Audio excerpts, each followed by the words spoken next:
Ya nosotros ya estudiamos cómo podemos determinar el orden de un algoritmo, poder determinar qué tan bueno es, ¿sí? Incluso sin necesidad de escribir el algoritmo, ¿sí? Y bueno, pues ya vimos que en general tenemos algoritmos que son eficientes, donde su orden es polinomial, ya sea cúbico, cuadrático, etcétera. Y tenemos algoritmos ineficientes, que son aquellos que tienen una complejidad o un orden exponencial o factorial, ¿sí? Y también comentamos que, por ejemplo, para un problema muy común como el que nosotros hemos manejado, que es el de ordenación de números, ¿sí?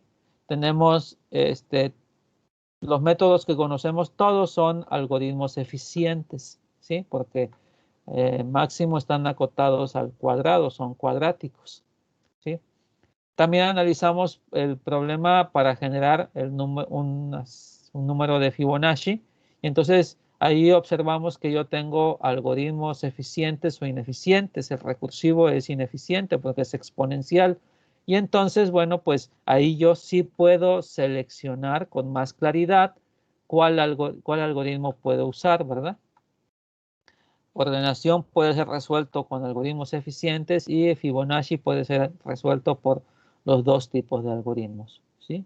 Entonces, obviamente, pues siempre nos vamos a orientar a trabajar con algoritmos eficientes. Sin embargo, vimos, ¿verdad?, que hay problemas que no conocemos al día de hoy o no hay alguien que haya implementado, ¿sí?, un algoritmo eficiente. Uno de ellos, el clásico problema del agente viajero, ¿verdad? Sí, que es encontrar una ruta entre un número de ciudades, ¿sí? Con el menor costo, de forma que no se repitan las ciudades visitadas, y esto lo modelamos como un grafo conectado, ¿sí? Y bueno, ya vimos el video y ahí observamos que búsqueda exhaustiva, el hacer todas las posibles rutas es de orden factorial. Y en 1960 se crea un método que se llama ramificación y corte, ¿sí?, que también es de orden factorial. Entonces, igual podemos buscar en la literatura y al día de hoy no existe un algoritmo, ¿sí?, que sea de orden polinomial para resolver el problema del agente viajero, ¿sí? Ese es un asunto. Y el problema no es difícil de modelar, ¿sí? Ahora tenemos otro problema, que es el último que comentábamos el jueves, el de problema de satisfactibilidad booleana, donde nosotros tenemos una expresión lógica donde todas las variables son booleanas, ¿sí?, y que están relacionadas a través de conectivas lógicas AND y OR, ¿sí?, o negación. Y la idea es encontrar los valores que le tengo que poner a las variables para que la expresión lógica sea verdadera. Cuando hallamos eso, decimos que es satisfactible o satisfacible, ¿verdad? Y entonces aquí nosotros analizábamos esto y es interesante recordar que esta es una fórmula lógica, ¿sí?, que tiene variables. Aquí están las variables. Estas son las variables lógicas. Fíjense que aquí tiene 3 variables lógicas, x1, x2 y x3. Y entonces está unida por conectores lógicos. Fíjense que este es el O y este es el AND, ¿sí? Este es el OR, el AND. Y bueno, cuando nosotros tenemos construida la fórmula lógica representada de esta forma, solamente con ORs, ANDs y negaciones, podemos decir que con OR se les llama cláusulas, ¿sí? Y las cláusulas, si están unidas con AND, decimos que esta fórmula está escrita en su forma normal conjuntiva, ¿sí? Y esta forma normal conjuntiva es importante porque me permite hacer algoritmos para resolver el problema, ¿sí? Yo podría tener implicaciones y podría tener ORs dentro de ¿cómo se llama? Que unan ANDs, ¿sí? Pero ahí el problema es que mi algoritmo se volvería más complejo porque primero tiene que estar checando con esas conectivas, ¿verdad? Entonces, cuando nosotros ocupamos solamente cláusulas, ya sabemos que son conjuntos de variables separados por ORs, esa es una cláusula. Y las cláusulas están unidas con AND, decimos que está en su forma normal conjuntiva, ¿sí? Y ahí ya podemos aplicar algoritmos. Bueno, como son tres variables, nosotros, si hacemos una tabla de verdad, ¿sí? Tendríamos 8 posibles asignaciones, porque aquí la tabla de verdad siempre es 2 a la n, donde n es el número de variables. Si fueran 2 variables, serían 4 posibles asignaciones, 2 a la 2. Si son 3, es 2 a la 3, 8. Si son 4, 2 a la 4. Y así nos vamos, ¿verdad? Entonces, aquí ya vemos el problema, que si yo hago una tabla de verdad, esa tabla de verdad va creciendo de forma exponencial, entonces se nos vuelve impráctico el hacer las tablas de verdad. Bien, como vimos en el video que comentamos el jueves, ¿sí? Se han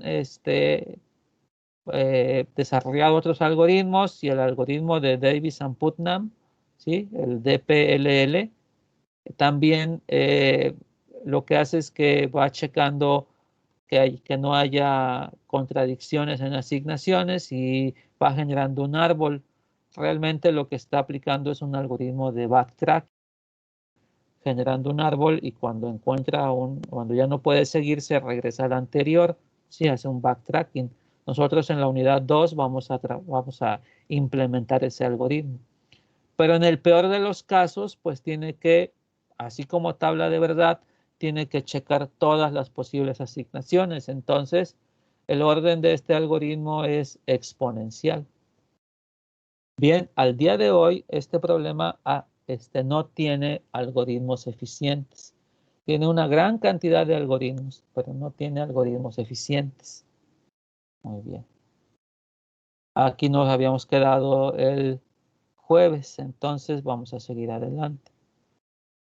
Fíjense que debido a esto, nosotros a los problemas los podemos agrupar. Aquellos problemas para los cuales sí les conocemos algoritmos eficientes, el problema de ordenación, el problema de números de Fibonacci, ¿sí? Esos problemas los voy a poner en un grupo que se le llama el grupo de problemas P.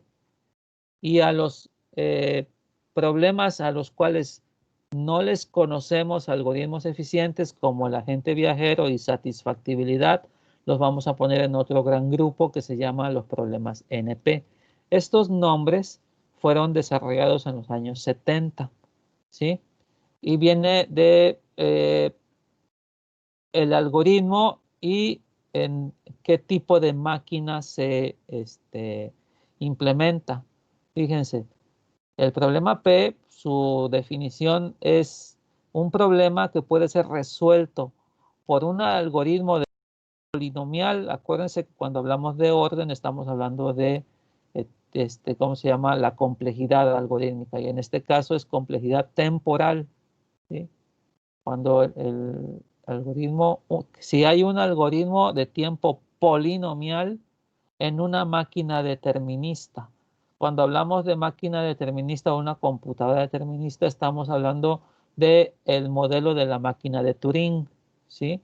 Cuando una máquina de Turing es determinista, ¿no? O un autómata es determinista. Para una misma entrada del problema tiene siempre una misma salida. O sea, está perfectamente definido, ¿sí? Eso es una máquina determinista. Nuestras computadoras son máquinas deterministas, porque si yo sumo 2 más 3, siempre me va a dar 5. Podemos esperar que nos dé otra cosa. Entonces, bueno, pues es como que muy natural entender que un problema P es aquel que tiene algoritmos polinomiales. Y ahí pongo algunos ejemplos: ordenación, multiplicación matricial. El problema de la dieta de programación lineal ya se encontró, ya tiene un algoritmo eficiente, ¿sí? Esos son los problemas P, ¿sí? De, este, de P de polinomial, ¿sí? Eso es lo que significa. Ahora, los problemas NP, fíjense cómo es la definición de un problema NP. Que este algoritmo puede ser resuelto también en tiempo polinomial, perdón, pero usando computadoras no deterministas. Entonces aquí tenemos un asunto. Una computadora no determinista, ¿qué cosa es? Pues es aquella que para una misma entrada puede generar más de una salida, puede cambiar a diferente estado, ¿sí? Bueno, nosotros realmente en nuestras computadoras no tenemos computadoras que sean no deterministas. Todas las computadoras son deterministas. Si no tuviéramos un problema, ¿verdad? Pues ahí estaríamos a expensas de que la suma de 2 más 3 siempre nos irá a 5, ¿verdad? Es como que no suena lógico. Bueno, cuando habla de computadoras no deterministas, pues tiene que ver con la máquina de Turing, ¿verdad? Eh, Aquí esto tiene que ver con esos problemas que la gente viajero, que si yo hago todas las posibles asignaciones, todas las posibles rutas, ¿sí? En el peor de los casos voy a encontrar hasta el final la ruta, ¿verdad?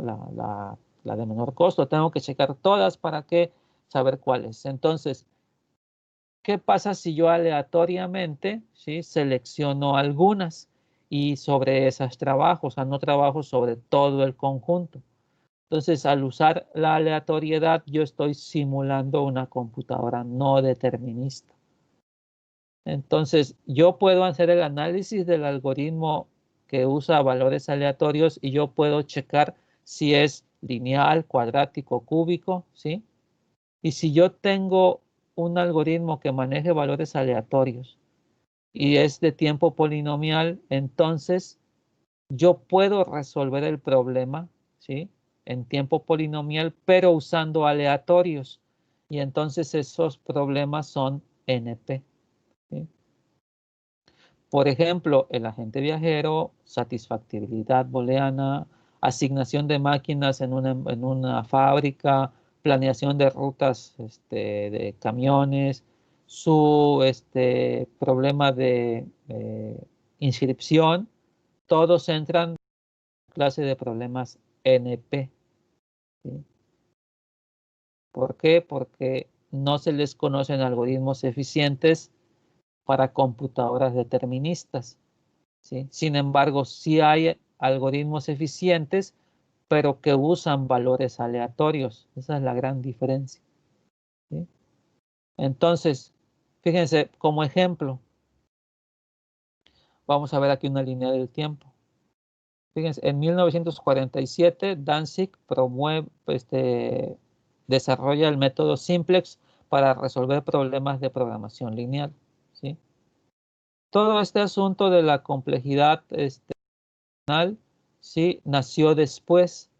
De hecho, fíjense, cuando Danzig estudia estos problemas, el problema de la dieta, y propone su algoritmo, es cuando nace la investigación de operaciones como área de estudio y nace el término problema de programación lineal, porque nace el concepto de programación lineal en el 47, ¿sí?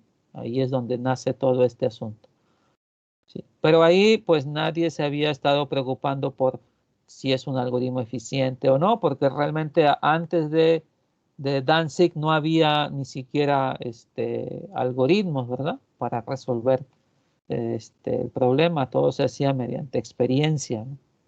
Bien, pues fíjense que en 1971 dos personas de forma separada, Cook y Levin, son los primeros que estudian la complejidad de los algoritmos y el efecto que tienen para resolver problemas, y ellos son los que definen el concepto de clase P y clase NP en 1971, ¿sí? Ahí dicen, ok, miren, hay problemas que tienen algoritmos eficientes y hay problemas que si queremos algoritmos eficientes necesitan usar valores aleatorios, ¿sí? Okay. Entonces, en 1972, hubo una pareja de investigadores, ¿sí? Klee y Minty.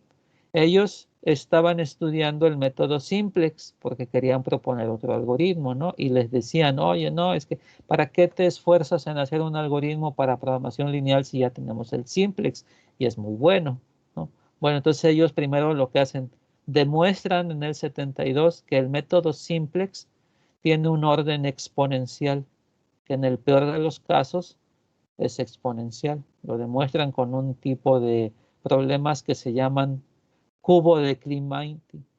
Y estos son los que demuestran que es exponencial.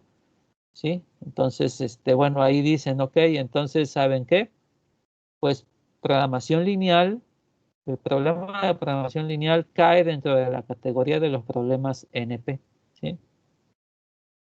Bueno, pero fíjense que en 1984, un investigador hindú, Narendra Karmarkar, que trabaja en IBM, ¿sí? Este señor propone un algoritmo que así se le conoce como el algoritmo de Karmarkar.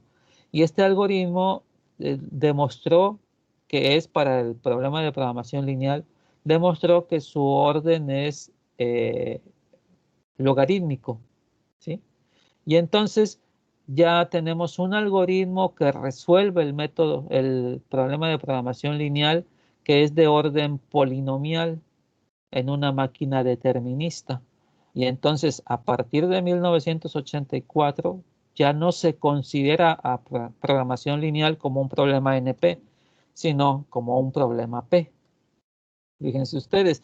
Entonces, durante todo este tiempo del 47 al 84, al problema de programación lineal no se le conocía un algoritmo eficiente. Entonces, como no se conocía, era un problema NP. Pero en el 84 ya se demostró que hay un algoritmo que lo resuelve de manera acotado polinomialmente, entonces sabemos que el problema ya es un problema P. Bien, ya después, ¿sí? Se dieron cuenta que mucho antes, un investigador ruso había propuesto un algoritmo muy parecido al de Karmarkar, ¿sí? El algoritmo elipsoidal y que era acotado polinomialmente. Sin embargo, como esto era investigación en la ex Unión Soviética, pues no se daba a la luz pública y por eso no se conocía ese algoritmo. Si esto no hubiera sido así desde mucho tiempo antes, se hubiera sabido que programación lineal es un problema P, ¿sí? ¿Ok? Bueno, entonces ahí tenemos este asunto. Observen entonces que los problemas están en NP porque no les hemos encontrado algoritmos eficientes, ¿sí? Lo mismo pasa con agente viajero y con satisfactibilidad. Sigamos adelante. Entonces, podríamos pensar que el universo de problemas estaría así. Tengo un conjunto de problemas, ¿sí? Que son NP y hay un subconjunto de ellos a los cuales ya le encontramos algoritmos eficientes, entonces aquí están los problemas P. Entonces, en la actualidad se piensa, ¿sí? Que P es un subconjunto de NP. ¿Y qué fue lo que pasó? Yo antes tenía programación lineal aquí afuera y cuando Karmarkar publica su algoritmo ya se queda aquí adentro. Entonces, eso es lo que se piensa, ¿no? Que los problemas P son un subconjunto de los problemas NP. ¿Sí? Lo vamos a ver así ahora, miren. Bien, entonces, miren, dentro de los problemas que en la actualidad nosotros sabemos que son NP, tenemos aquí estos ejemplos. El problema del ciclo hamiltoniano, el problema del ruteo de vehículos, el problema de la mochila, que es otro problema clásico de optimización combinatoria. El problema de la mochila es, tengo un espacio para guardar cosas, entonces quiero guardar el mayor número de cosas en ese espacio de manera que se aproveche al máximo posible. Ese es el problema de la mochila. Entonces, miren, todos estos problemas al día de hoy, ¿sí? Habría que checar en Wikipedia, digo en Google, pero al día de hoy, ¿sí? Es 100% seguro que estos problemas no tienen algoritmos eficientes en máquinas deterministas. No tienen, nadie se los ha encontrado. ¿Sí? Probablemente para ellos hay algoritmos eficientes, pero para problemas pequeños, ¿sí? No para problemas grandes. Y acuérdense que la complejidad se mide en cómo va creciendo el número de datos. Entonces, todos estos están en NP completo. Digo, perdón, todos están en NP, ¿sí? Ahí están. Muy bien, entonces, la idea es que alguien de nosotros, ¿verdad? Encuentre un algoritmo y lo vuelva P, ¿sí? Todavía no, estamos esperando que ustedes egresen para que ya nos permitan conocer ese algoritmo. Bien, bueno, aquí es importante ver esto en el asunto de los problemas P y NP. Cook en el 71 sí realmente estaba trabajando con el problema de satisfactibilidad booleana. Es ahí donde él, para estudiarlo, lo primero que hace es que clasifica los problemas. Hay dos grupos, ¿sí? Y le interesó el problema SAT. Pero él se dio cuenta de algo muy importante y en el artículo que publica en ese año, él demuestra que todos los problemas que están en NP, todos, ¿sí? Lo demuestra matemáticamente, se pueden transformar al problema SAT. Acuérdense que el problema de satisfactibilidad booleana, que es el problema SAT, ¿sí? Es una fórmula lógica. Entonces yo puedo representar el agente viajero con una fórmula lógica. Yo puedo seleccionar los ciclos hamiltonianos, ¿sí? En un grafo como una fórmula lógica, ¿sí? Entonces todos los problemas se pueden transformar al problema de satisfactibilidad, ¿sí? Pues si yo lo puedo transformar, pues trabajaré yo aquí. Pero algo importante es que realmente ahí está el chiste de esto. Que todos los problemas en NP se pueden transformar al problema SAT. Y la transformación, pues es un algoritmo, ¿no? Que va a tomar las variables del problema original y las va a convertir a variables lógicas y va a construir la fórmula lógica, ¿sí? En forma normal conjuntiva. Lo interesante es que demostró Cook que ese algoritmo de transformación, ¿sí? Ese proceso de cambiarlo a SAT, es un algoritmo eficiente que está acotado polinomialmente en una máquina determinista, ¿sí? Entonces es algo interesante. O sea, la transformación de estos problemas a SAT es eficiente, ¿sí? Bien, y entonces, ¿esto qué significa? ¿Qué pasaría si podemos encontrar, ¿sí? Un algoritmo eficiente para el problema de satisfactibilidad booleana? ¿Sí? ¿Qué pasaría? Pues pasaría esto. Entonces, el conjunto de problemas NP sería exactamente igual al conjunto P. Es decir, todos estos SAT se volvería P y como SAT se vuelve P, pues se lleva a todos sus amigos para acá, ¿verdad? ¿Sí? Y entonces, ¿sí? El conjunto de problemas P sería igual al conjunto de problemas NP. Ya no habría problemas NP. Y miren que esto que nosotros estamos diciendo, ¿sí? Esta situación de que NP es igual a P, porque encontramos un algoritmo eficiente, está dentro de algo que nosotros conocemos como los problemas del milenio, ¿sí? Es un problema del milenio. Vamos a checar aquí.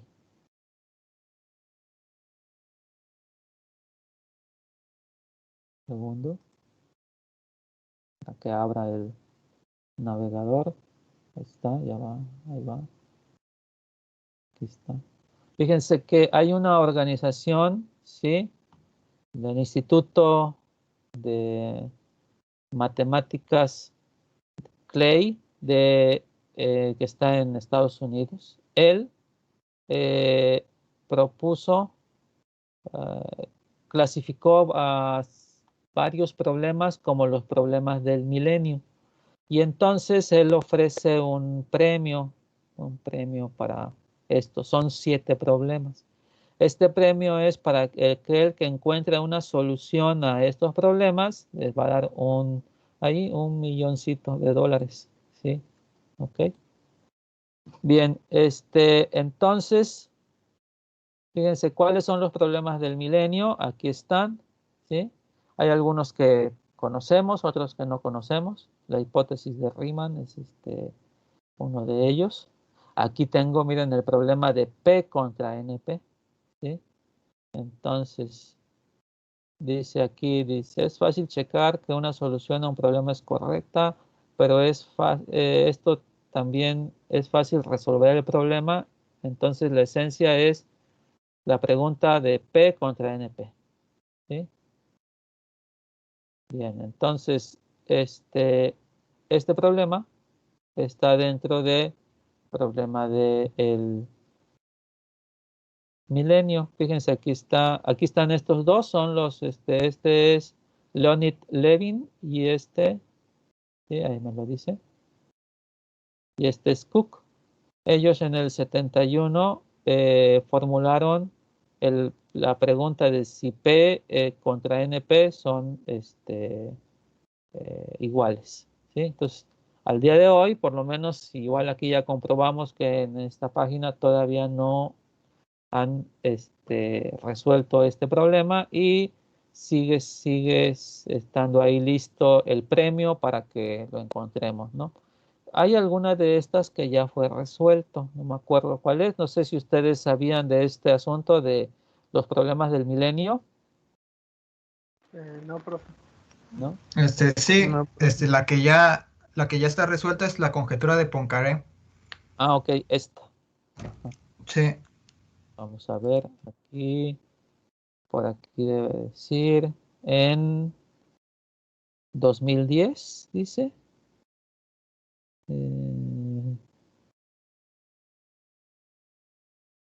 2002, ¿no? 2002 y 2003, ¿no? Más o menos. ¿Sí? Entonces, este ya está resuelto. A este ya le dieron su premio, ¿verdad? Pero entonces aquí tenemos todavía 6 opciones, jóvenes, ¿sí? Para que le echen ganas. Y bueno, pues este sería uno interesante, ¿verdad? ¿Sí? Entonces todavía no se resuelve, no lo sabemos al día de hoy. ¿Sí? Muy bien. Pues fíjense que es un problema importante, ¿sí? Es esto que acabamos de hacer. Bueno, pero en la actualidad no sabemos esto, ¿sí? Fíjense que este problema SAT, como tiene esta propiedad de que todos los problemas NP, ¿sí?, se pueden convertir a él, entonces, pues, formó parte de un grupo selecto más NP. A esos problemas NP se les llama NP completos. Todos los problemas que están en NP completo son aquellos problemas, ¿sí?, que tienen la misma propiedad de satisfactibilidad booleana, ¿sí? Todos los problemas NP se pueden transformar a un problema en NP completo y la transformación es con un algoritmo eficiente, ¿sí? Todos. Ah, ok, aquí me faltó, perdón, sí, falló ahí el asunto. Tendríamos que haber puesto aquí un círculo aquí donde tuviéramos NPC, NP completo. Bueno, el problema del agente viajero, ¿sí? Ok. También ya se demostró que es NP completo, ¿sí? También todos los problemas se pueden convertir a problemas de agente viajero y resolver agente viajero implicaría resolver todos los problemas en NP. Y así, si nosotros vamos a internet, un momento, nada más para que lo vean ustedes aquí.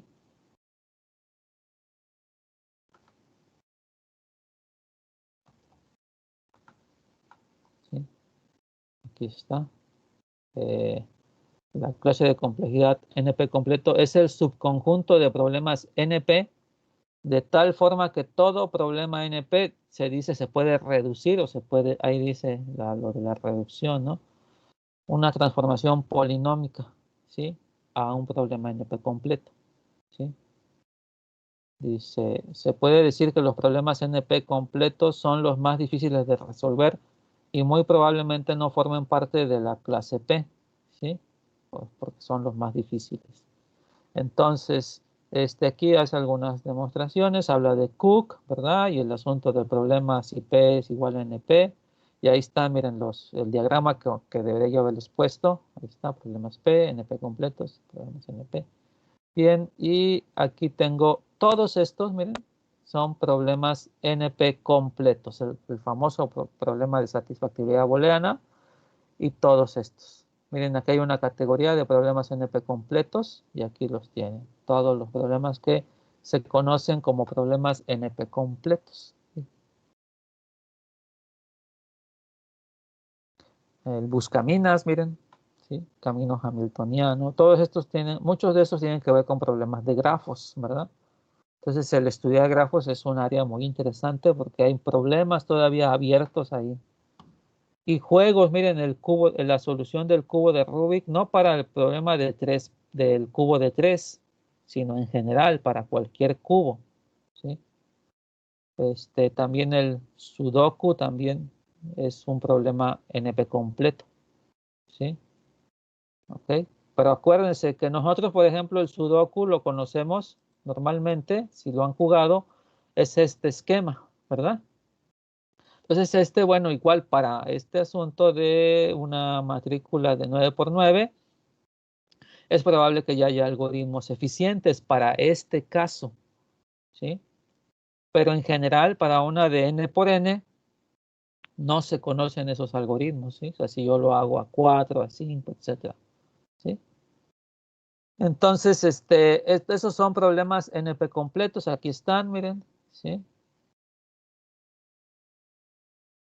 El problema de rutas de vehículo, el problema de la mochila, el problema de partición, o sea, de hacer grupos, ¿sí?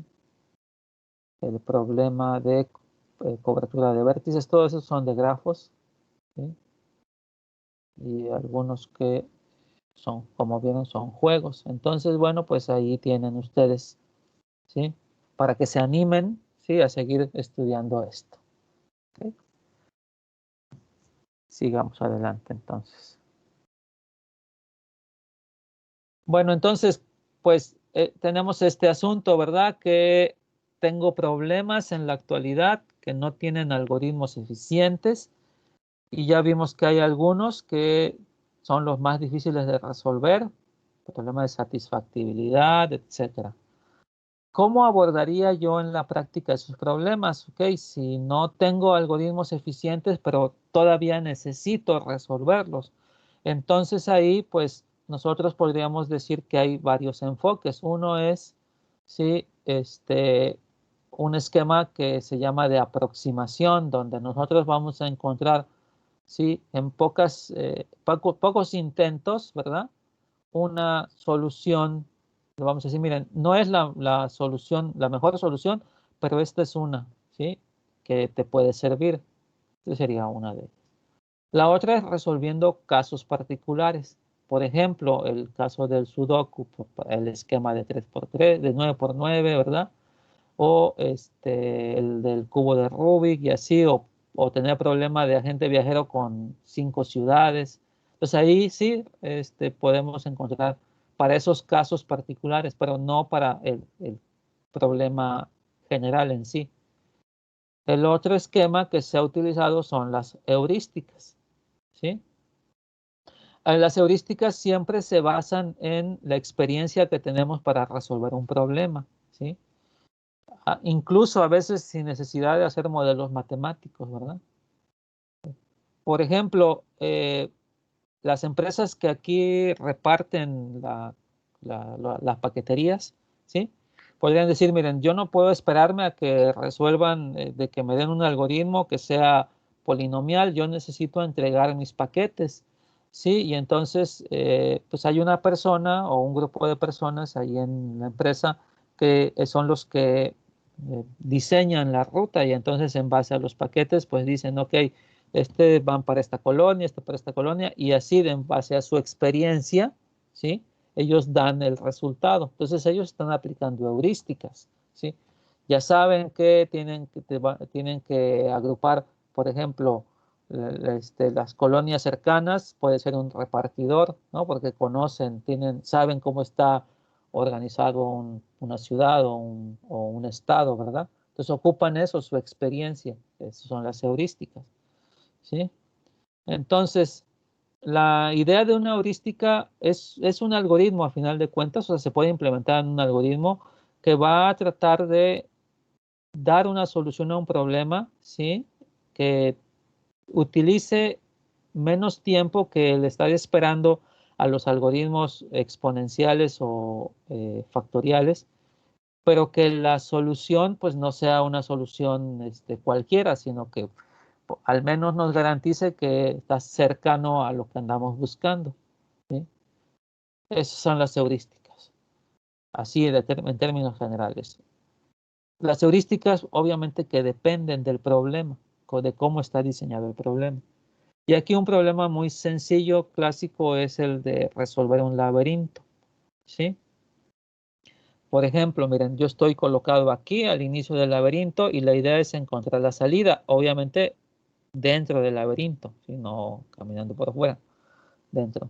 Y bueno, este laberinto tiene unas paredes tan altas que no me permiten asomarme, ¿sí? A ver dónde está la meta. Entonces yo lo que tengo es ir recorriendo el laberinto hasta encontrar la salida. Y aquí yo les pregunto, jóvenes, ¿alguna idea de cómo poder resolver este problema aquí, del laberinto? ¿Alguna idea que tengan?